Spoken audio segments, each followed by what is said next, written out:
This is the Kemove K61 Ares, and I'll cut to the chase. It has one of the worst design flaws I've ever seen in a keyboard, and I don't recommend buying it, but I do kinda like it. The K61 Ares is one of Kemove's first generation keyboards released over a year ago, and it doesn't hold up particularly well so long after its release when looking at the competition now. The reason I'm doing this review is because Kemove wanted to send me a keyboard to test, and the Ares got me interested as it's an aluminium case and is currently only $90. The ethos of the company is to make accessible gaming keyboards that everyone can afford, but I'm a typing man, so most of their plastic chassis keyboards aren't of interest to me. Now, having found such a significant flaw, I feel duty bound to share it with you, to first forewarn you if you're considering buying it, and second to show you what I did to lessen the effect of the flaw and to make the keyboard more usable. First off, let's have a really quick rundown on the specification. The Kemove K61 Ares is a 60% layout with 61 keys. The case is CNC aluminium, which is a big highlight for me at this price point. It's tray mounted, has a north-facing hot-swappable PCB with perky RGB. It's a wireless keyboard which can be used in wired or Bluetooth mode. It's Windows and Mac compatible, and it comes with Gateron Browns and Doubleshot PBT keycaps. So let's have a quick look at the unboxing. In the pretty funky box you get a fully assembled keyboard, a dust cover, a braided cable, a switch puller, a keycap puller, and the manual. Let's hear the stock typing test so we can see what we're working with.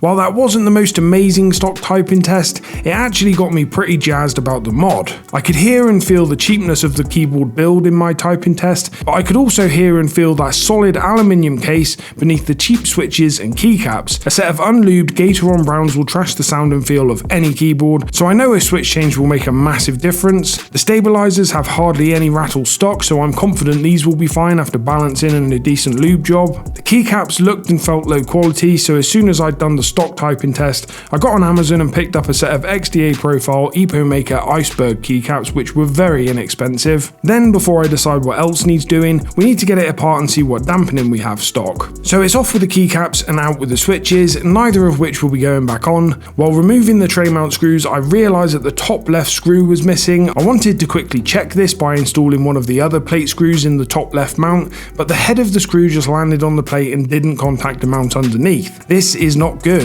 With all the tray mount screws out, I lifted off the plate, tilted up the PCB and unplugged the battery wire, then I lifted out the PCB, and yep, the top left mount is missing. I dropped the PCB back in the case to see where the PCB lands off, in the absence of the top left mounting post, which the plate would normally land off on.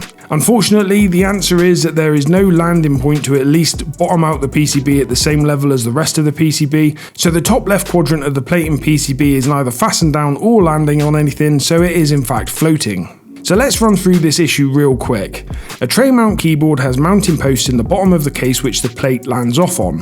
With the plate and PCB secured together, using either screws or just the switches, the mounting posts penetrate up through the PCB and the plate is screwed down onto them, supporting the plate and PCB assembly evenly via the plate. The whole plate and PCB assembly should be consistently solid across the entire keyboard, and the top left mounting post being missing is a massive design flaw. What they've basically done is decided they wanted angle adjusting feet on this keyboard, and they've secured the feet to the keyboard with plates on the inside of the case, clamping the feet to the outside of the case. The left internal foot plate sits where the top left mounting post should be, so Kemove decided to remove the mounting post. If they moved the mounting post further down or in, it would have supported the plate and PCB just fine, but it would have also meant that the keyboard needed a bespoke PCB and plate, so they just removed it. This was a bad move. To make matters worse, the top left is obviously where the USB-C port is, so you have the USB-C port floating in the hole in the case. All in all, a pretty decent cock-up, and certainly the biggest flaw I've ever seen in a keyboard. Now, I've spent a bit of time tinkering with mine to see what I could do to stop the top left quadrant from floating, but I did it because I already have the keyboard and some keycaps on the way for a build. I'll run through what I did in case you already have the Ares and you want to do the same with yours, but I don't recommend buying this keyboard if you don't already have it. This isn't a minor issue which is easily solved with mods. It's a design flaw which is significant enough that I believe the keyboard should no longer be available to buy. I had some emails on the issue with Kemove, and their response in a roundabout way was that this is a first generation keyboard they did as more of a prototype for small scale sale, and their technology and experience has now matured, which is evident in their newer keyboards. Perhaps this is why the Ares is so heavily discounted on their website now, but I do hope they make it clear there is a fault with it if this is the first time someone has raised it with them. In terms of my build, I actually did the build first, then experimented with solving the mount issue afterwards, but I'll show that in reverse order and do the fix first, then my build. The issue with solving the floating quadrant is that you can't just add dampening to stiffen it up, and you can't install something solid for it to land on unless you do a really nice job of it.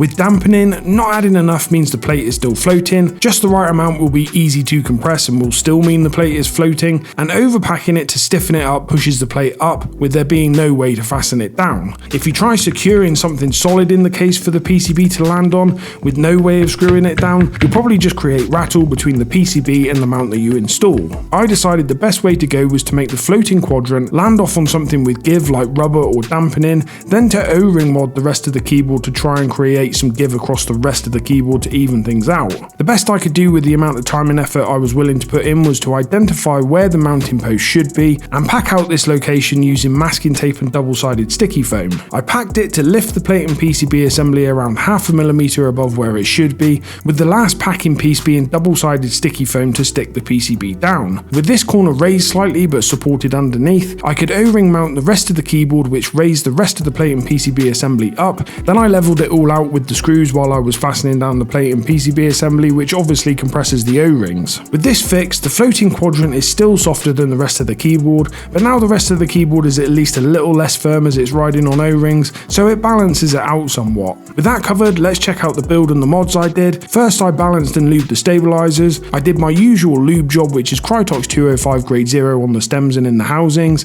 then dielectric grease on the wires. The keyboard has no dampening at all, and if there's one thing that budget keyboards usually need, it's dampening. I used the leftovers of a KBDFans module foam kit to dampen between the plate and PCB, then I did the tape mod. I chose the tape mod as this is a good alternative to dampening the case, but it was also the better option in terms of the mount fix we just did. Obviously, we also have the O-ring mod, also for solving the mount issue, but this is also a nice mod to do on an aluminium tray mount keyboard. For the build out, I went for a set of Acco V3 cream blues, an excellent budget tactile switch, and obviously the XDA profile EPO Maker Iceberg keycaps. And that's it done. Let's see how it sounds.